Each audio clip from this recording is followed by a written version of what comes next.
পরম দয়াল শ্রী শ্রী ঠাকুরের রাঙারাতুল চরণে জানাই কোটি কোটি প্রণাম। ঠাকুর পরিবারের সকলের চরণে আমার কোটি কোটি প্রণাম। সমস্ত শ্রোতাদের যথাযোগ্য স্থানে আমার ভক্তিপূর্ণ প্রণাম, ভালোবাসা আর রানন্দিত জয়গুরু।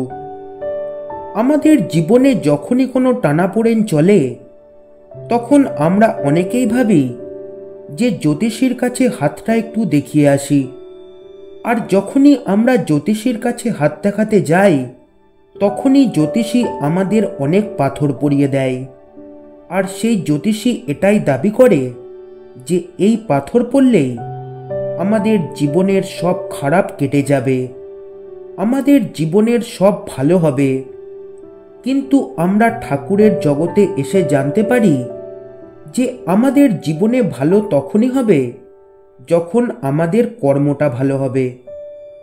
আমরা কর্ম না করে যদি পাওয়ার আশা করি, তাহলে আমাদের কিন্তু দুঃখ কখনোই পিছু ছাড়বে না। জ্যোতিষীর দেওয়া পাথর দিয়ে আমাদের জীবনে ভালো হলেও হয়তো হতে পারে, কিন্তু তা একমাত্র সম্ভব আমাদের ভালো কর্ম করার মাধ্যমে।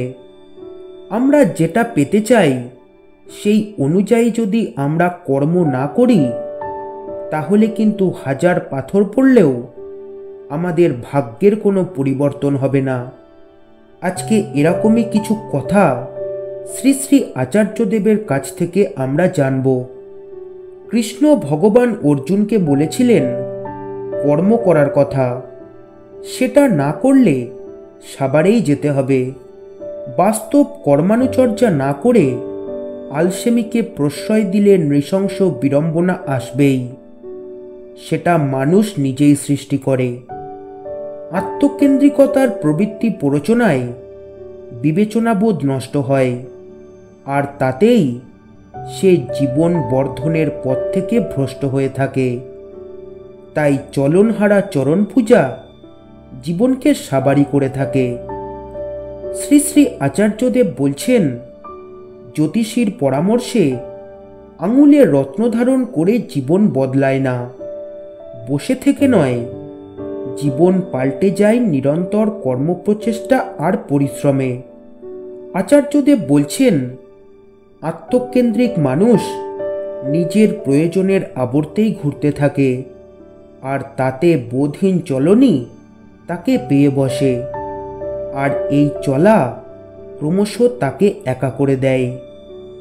তিনি আমাদের বোধহীন আত্মকেন্দ্রিক চলা থেকে মুক্ত করতেই প্রত্যেকটি মানুষকে দীক্ষাপত্র সমীক্ষার কার্যক্রমে সামিল হওয়ার জন্য বারে বারে বলছেন। এই কার্যক্রমে অংশ নেওয়ার মধ্যে দিয়ে আমি আমার বাইরে আরেকটা জীবনের দিকে তাকাতে শিখি, আর একটা মানুষের দরদি বান্ধব হয়ে ওঠার প্রচেষ্টায় আমার বোধের দরজাকে খুলে দেয়। আর এভাবেই জীবন বিস্তারের পথে চালিত হয়। যদি কোনোদিন তোমার প্রেমাস্পদকে সর্বস্ব বিকিয়ে নিমজ্জিত হয়ে থাকো আর ভেসে উঠবার আশঙ্কা দেখো, তবে জোর করে তৎক্ষণাৎ নিমজ্জিত হয়ে বিগত প্রাণ হও। দেখবে প্রেমাস্পদ কত সুন্দর, কেমন করে তোমাকে আলিঙ্গন করে আছে। প্রেমাস্পদ শব্দটার মধ্যে রয়েছে দুটো পদ, প্রেম ও আস্পদ। আস্পদ কথার অর্থ আধার। তাই সমস্ত ভালোবাসা জীবন্ত বা বাস্তব রূপে মূর্ত হয়ে উঠেছে যার মধ্যে, তিনিই প্রেমাস্পদ। ইষ্টে প্রীতির জন্য নিজের জীবন পরিপূর্ণভাবে নিবেদন করাতেই জীবনের পরম আনন্দ। কিন্তু কখনো যদি এই মগ্নতা ভেঙে মন অন্য পানে যেতে চায়, তৎক্ষণাৎ আত্মবীক্ষণী অনুচর্যায় মনকে ফিরিয়ে আনতে হয় ইষ্টের পদপ্রান্তে। আর তখনই অনুভব করা যায়, ক্ষণিকের জন্য আমি তাকে ভুলে থাকলেও তিনি আমাকে স্নেহের আলিঙ্গনে জড়িয়ে আছেন। তাই সর্বদা তোমার মাঝে আমার আমি, হয়ে আছে আমি হারা, এই ভাব নিয়ে চলতে হয়। প্রীতিকে বৈশিষ্ট্যপালী আপুরয়মান শ্রেষ্ঠ মানবে কেন্দ্রায়িত করে তদনু গমনে পরিচালিত করাই মানব জীবনের সার্থকতা লাভের পরম পথ। তাতেই জীবনের শুষ্কতা, শূন্যতা, নিরর্থক বোধ অপসৃত হয়ে জীবন সরল, মধুময় ও গভীর অর্থপূর্ণ হয়ে ওঠে। আর তখন অন্তরাত্মা গেয়ে ওঠে, আমার যা কিছু তুমি। সত্যিকার প্রীতি কখনো অলস, সার্থক ক্ষুধাতুর হয় না। প্রত্যাশাশূন্য প্রিয়ার্থ পূরণই তৎ সুখসুখী কর্মমুখর চলনচর্চায় প্রীতির চরিত্রগত লক্ষণ। সত্যানুসরণে আছে, কোনো কিছু আজ বুঝেছি, আবার কাল বোঝা যায় না, হেয়ালি ইত্যাদি বলে শৃগাল সেজনা। আচার্যদেব বলছেন, এখানে মানুষের বিশেষ চরিত্র বৈশিষ্ট্য বোঝাতে শৃগাল শব্দটি ঠাকুর ব্যবহার করেছেন। শ্রী শব্দের মধ্যেই আছে চাতুরী বা ধূর্ততা। এমন মানুষের চরিত্রে রয়েছে কপটতা। নিজের সমর্থনে সে সিচুয়েশনকে নির্মাণ করে থাকে। মুহুর্মুহু সে নিজেকে পরিবর্তন করে থাকে স্বার্থের কারণে। শাশ্বতীর একটি বাণীতে আছে, দূরদৃষ্টি সংকীর্ণ হওয়ার কথা। এই বাণীর ব্যাখ্যা প্রসঙ্গে আচার্যদেব বললেন, দৃষ্টি মানে জানার দর্শন।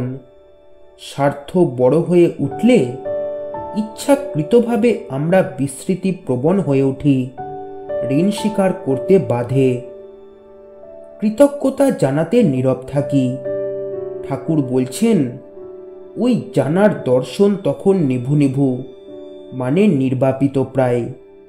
তখনই আসে অজ্ঞতা, যার অর্থ জানার শূন্যতা। বাসনায় আচ্ছাদিত থাকে মন, তবু সে তার রেঞ্জ বা কমফোর্ট জোনের বাইরে ব্যপ্ত হতে চাইছে। শ্রী শ্রী ঠাকুর শাশ্বতী গ্রন্থে বলছেন, মন যত বৃত্তি অভিভূত, অজ্ঞতাও উচ্ছল সেখানে তেমনি। দীপ্তিও নিভু নিভু তাতে, দৃষ্টিও হয় আবছা কৃষ্টিও অবকীর্ণ। অবকীর্ণ অর্থে ইতস্তত, বিক্ষিপ্ত, উৎকর্ষী চলন তার নেই। যদি কেউ বাসনা আচ্ছাদিত হয় তখন এটা হবেই, অথচ সেও চায় উজ্জ্বল আর কুলপ্লাবী হতে। প্রিয়ের প্রতি অকাট্য টানই মনকে বৃত্তি অভিভূতি থেকে মুক্তি দিতে পারে। মানুষের জীবনের সবচাইতে বড় সম্পদ ইষ্টের ওপর অকাট্য নিষ্ঠা, বিশ্বাস। যে কোনো কষ্ট সয়ে সে যে কোনো মূল্য নিয়ে ইষ্ট নিষ্ঠাকে অব্যাহত রেখে চললে পরমপিতা স্বয়ং তাকে পদে পদে রক্ষা করে চলেন। অর্থাৎ তার যুক্তিবুদ্ধি তাকে ভ্রম প্রমাদের হাত থেকে বাঁচায়। ঠাকুরকে ধরে থাকলে আমরা যে কোনো ভুল পথে যাওয়ার আগেই একটা সংকেত পাই, আর সেটা তিনিই আমাদের দেন।